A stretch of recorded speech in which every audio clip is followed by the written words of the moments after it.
किसी देश में काशी नाम के राजा राज्य करते थे। उनकी पत्नी का नाम पद्मा था। उनका जन्म राजवंश में हुआ था। महल में सुख सुविधाओं का कोई अभाव न था। सेवा के लिए बहुत से दास दासियां थीं।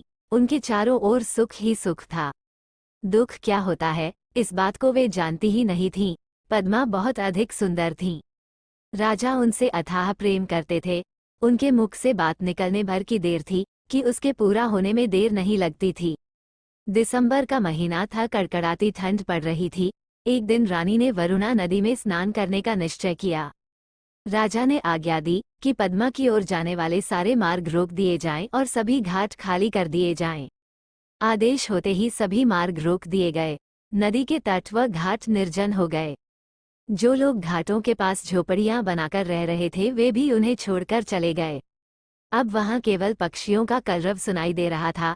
रानी अपनी सखियों के साथ घाट पर पहुंची। पद्मा नदी के तट पर उनका हास परिहास गूंजने लगा।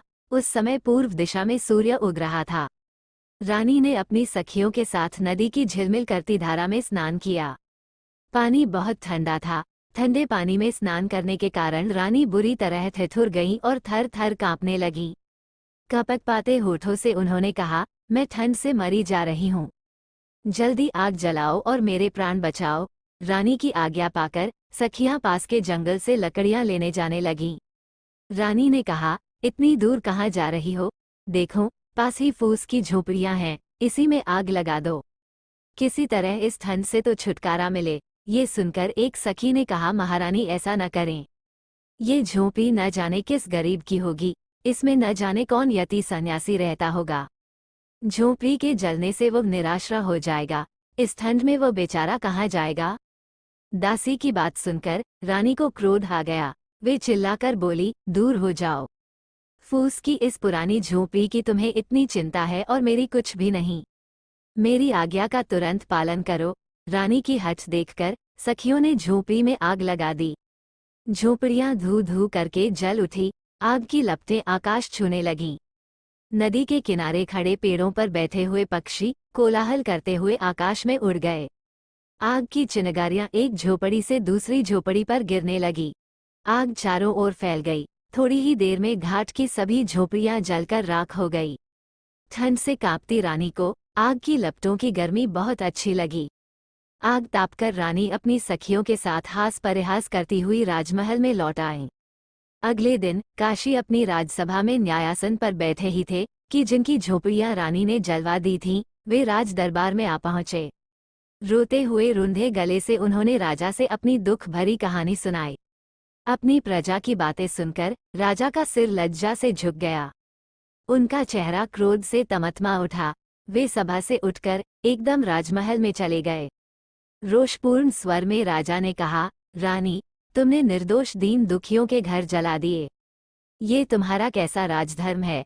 ये सुनते ही रानी रूठकर बोली, उन फूस की पुरानी टूटी फूटी झोपड़ियों को आप घर कह रहे हैं? उनके न रहने से किसी को क्या हानि हो सकती है? और अगर होगी भी तो कितनी?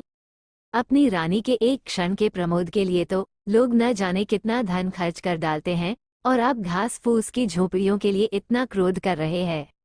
राजा ने दासियों को रानी के सभी राजसी वस्त्र व आभूषण उतारने व भिखारिन के कपड़े पहनाने को कहा।